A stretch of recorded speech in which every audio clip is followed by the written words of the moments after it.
வணக்கம், இது உங்கள் ஓப்பனர்ஸ் கிச்சன். இன்றைக்கி என்ன பார்க்க போகிறோன்னா 4 விதமான ஈவினிங் ஸ்நாக்ஸ் ரெசிபி தாங்க பார்க்க போகிறோம். வாங்க எப்படி செய்யுதுன்னு பார்க்கலாங்களா. சுவையான உருளைக்கிழங்கு மசாலா போண்டா தாங்க பார்க்க போகிறோம்.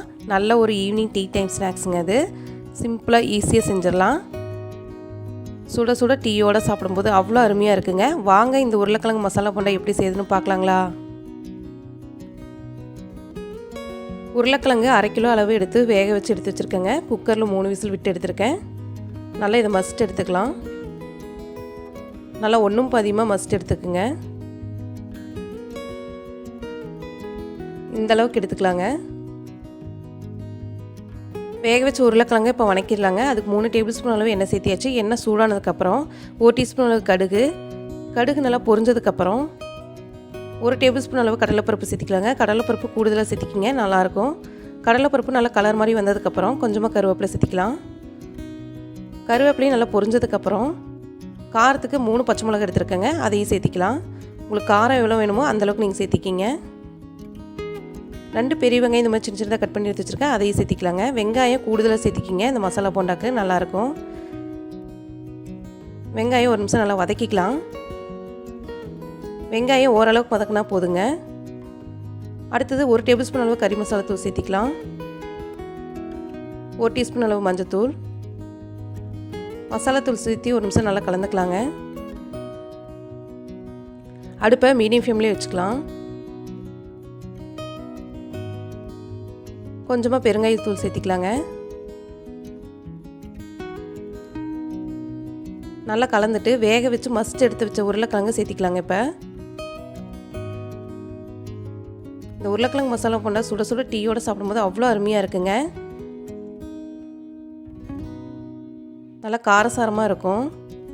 உருளைக்கிழங்கு சேர்த்தி நல்லா வதக்கிக்கலாம்.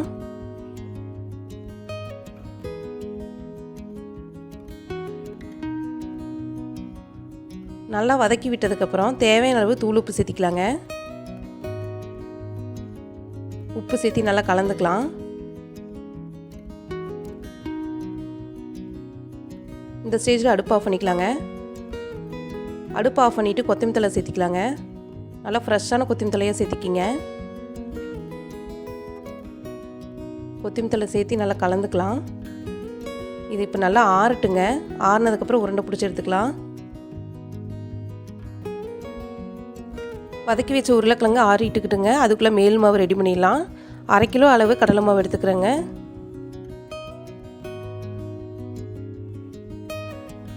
இது கூடவே 3 டேபிள் ஸ்பூன் அளவு அரிசி மாவு, தேவையான அளவு தூளுப்பு,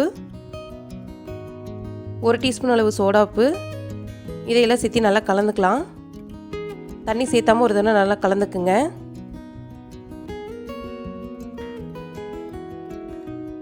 நல்லா கலந்தாச்சு. இப்போ தண்ணி சேர்த்திக்கலாங்க. 1/4 லிட்டர் அளவு தண்ணி சேர்த்திக்கிறேங்க.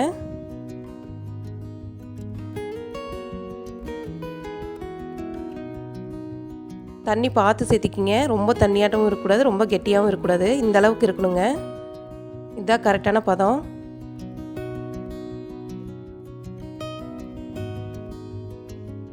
உருளைக்கிழங்கு மசாலா இப்போ நல்லாவே ஆறிச்சுங்க. இது உருண்டை பிடிச்சி எடுத்துக்கலாம். நல்லா இந்த அளவுக்கு உருண்டை பிடிச்சி எடுத்துக்குங்க. இந்த உருளைக்கிழங்கு மசாலா போண்டா பார்த்திங்கன்னா டீ கடையில் வாங்கி சாப்பிடுவோம் இல்லைங்களா, அதே டேஸ்ட்லேயே இருக்கும். நல்லா காரசாரமாக இருக்குங்க உருளைக்கிழங்கு மசாலா போண்டா. இந்த அளவுக்கெல்லாம் உருண்டை பிடிச்சி எடுத்துக்கலாம். உருளைக்கிழங்கு போண்டா பொரிச்சு எடுத்துக்கலாங்க. அதுக்கு எண்ணெய் காஞ்சிட்டு இருக்குதுங்க அடுப்பில். ஒவ்வொரு உருண்டைகளும் எடுத்து மாவில் டிப் பண்ணி சேர்த்திக்கலாம். எண்ணெய் நல்லா காஞ்சதுக்கப்புறம் அடுப்பை மீடியம் ஃப்ளேம்லேயே வச்சுக்கலாங்க. போண்டா மூழ்கிற அளவுக்கு எண்ணெய் சேர்த்திக்கிங்க. அப்போ தான் நல்லா வெந்து வருங்க. இது நல்லா வெந்து வரட்டும். அவ்வளோதாங்க, நல்லா கலர் மாதிரி வந்துருச்சு. அருமையான உருளைக்கிழங்கு மசாலா போண்டா ரெடி ஆயிடுச்சுங்க. சுட சுட டீயோட சுட சுட உருளைக்கிழங்கு மசாலா போண்டாவை சர்வ் பண்ணிடலாங்க. ரொம்பவுமே பொருத்தமாக இருக்கும். சாப்பிட்றதுக்கு அவ்வளோ நல்லா இருக்குங்க. அடுத்தது கீரை மசாலா வடை பார்க்கலாங்க. இந்த மசால் வடை பார்த்திங்கன்னா நல்லா ஒரு டீயோட காஃபியோட வச்சு சாப்பிடும்போது அவ்வளோ டேஸ்ட்டாக இருக்குங்க. வாங்க இந்த கீரை மசால் வடை எப்படி செய்கிறதுன்னு பார்க்கலாங்களா. வீட்டுக்கு கெஸ்ட் வந்ததுனால 2 கிலோ அளவு கடலைப்பருப்பு எடுத்திருந்தாங்க. இந்த கடலைப்பருப்பை 3 மணி நேரம் நல்லா தண்ணியில் ஊற வச்சு எடுத்துக்கிட்டேங்க. கடலைப்பருப்பை நல்லா ஊற வச்சு எடுத்துக்குங்க. இப்போ இதை அரைச்சிடலாம். அதிகமாக கடலைப்பருப்பு எடுத்ததுனால கிரைண்டரில் அரைச்சி எடுத்துக்கலாங்க. இதே கொஞ்சமான மிக்ஸி ஜாரில் அரைச்சி எடுத்துக்கலாம். முழு பருப்பாக கொஞ்சம் தனியாக எடுத்து வச்சுக்கலாங்க. நல்லா தண்ணி வடித்து சேர்த்திக்கிங்க. ஒன்றும் பாதியமாக அரைச்சி எடுத்துக்கலாங்க. அது கூடவே வரமிளகா, இஞ்சி, பூண்டு இந்த 3ஐயும் அரைச்சி விழுது சேர்த்திக்கலாங்க. வரமிளகா 20 வரமிளகா எடுத்துருக்கேங்க. 2 கட்டி பூண்டு, ஒரு துண்டு இஞ்சி, இந்த 3ஐயும் அரைச்சி எடுத்துக்கிட்டேங்க. அது கொஞ்சம் கொஞ்சமாக சேர்த்தி அரைச்சாச்சு. அரைச்சதுக்கப்புறம் 1 டீஸ்பூன் அளவு சோம்பு, 1/2 கிலோ சின்ன வெங்காயம் எடுத்துருக்கேங்க. இந்த மாதிரி சின்ன சின்னதாக கட் பண்ணி எடுத்து வச்சுருக்கேன். அதையும் சேர்த்திக்கிறேன். காரத்துக்கு 10 பச்சை மிளகா, 1 கைப்பிடி அளவு கொத்தமல்லி தழை, 1 கைப்பிடி அளவு செங்கீரை, இதையெல்லாம் சேர்த்தி நல்லா கலந்துக்கலாங்க. இந்த செங்கீரை வச்சு வடை செஞ்சோம்னா அவ்வளோ டேஸ்ட்டாக இருக்குங்க. நல்லா மொறுமொறுன்னு இருக்கும். தேவையான அளவு தூளுப்பு, இதையெல்லாம் சேர்த்தி நல்லா கலந்துக்கலாம். இப்போ நல்லா கலந்தாச்சு. இந்த மாதிரி உருண்டை பிடிச்சி தட்டிக்கலாங்க. வடை மூழ்கிற அளவுக்கு எண்ணெய் காய வச்சுக்கலாங்க. எண்ணெய் காஞ்சதுக்கப்புறம் ஒவ்வொரு வடைகளாக சேர்த்திக்கலாங்க. இந்த மாதிரி வடை செஞ்சு கொடுத்தா எல்லாருமே விரும்பி சாப்பிடுவாங்க. இதில் கீரையும் சேர்த்தனால நல்லாவே சத்தானதுங்க. ஒரு சைடு இப்போ வெந்துருச்சுங்க. இன்னொரு சைடு திருப்பி போட்டுக்கலாம். நல்லா கலர் மாதிரி வரட்டுங்க. அடுப்பை மீடியம் ஃப்ளேம்லேயே வச்சுக்கோங்க. வடை இப்போ நல்லாவே கலர் மாதிரி வந்துருச்சு. இந்த ஸ்டேஜில் எடுத்துக்கலாங்க. அவ்வளோதாங்க, மொறுமொறுன்னு சூப்பரான கீரை மசால் வடை ரெடி ஆயிடுச்சு. இதை இப்போ ஒரு தட்டுக்கு மாற்றிக்கலாங்க.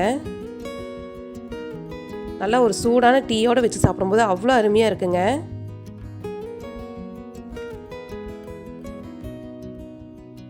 இப்போ எல்லா வடையும் எடுத்தாச்சுங்க. டேஸ்டான கீரை மசால் வடை சூப்பராக ரெடி ஆயிடுச்சுங்க. அடுத்தது மெதுவடை எப்படி செய்கிறதுன்னு பார்க்கலாங்க. நல்லா மழை பெஞ்சிட்ருக்குங்க. இந்த மழைக்கு தகுந்த மாதிரி சுட சுட மெதுவடை சாப்பிட்டா எப்படி இருக்குங்க, சூப்பராக இருக்குது இல்லைங்களா? நல்லா இந்த அளவுக்கு மொறுமொறுன்னு இருக்குங்க. வாங்க இந்த மெதுவடை எப்படி செய்யணும்னு பார்க்கலாங்களா? உளுந்து 200 கிராம் அளவு எடுத்துக்கலாங்க. இந்த உளுந்தை தண்ணியில் 2 தடவை கழுவி எடுத்துக்கலாம். இப்போ தண்ணி சேர்த்து ஊற வச்சுக்கலாங்க. 1 மணி நேரம் ஊற வச்சா போதுங்க, நல்லா ஊறிடும்.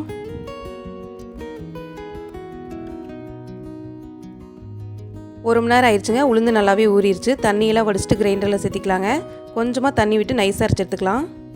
நல்லா நைஸாக இந்த அளவுக்கு அரைச்சி எடுத்துக்குங்க. இதுதாங்க கரெக்டான பக்குவம். ரொம்ப தண்ணி விட்டுற வேண்டாம். கொஞ்சமாக தண்ணி விட்டு அரைச்சி எடுத்துக்குங்க. உளுந்து மாவு நல்லா அரைச்சி எடுத்ததுக்கப்புறம் 2 டேபிள் ஸ்பூன் அளவு அரிசி மாவு சேர்த்திக்கலாங்க. அரிசி மாவு சேர்த்துறதுனால நல்லா மொறுமொறுன்னு கிடைக்கும். தேவையான அளவு தூளுப்பு, இதையெல்லாம் சேர்த்து நல்லா கலந்துக்கலாம்.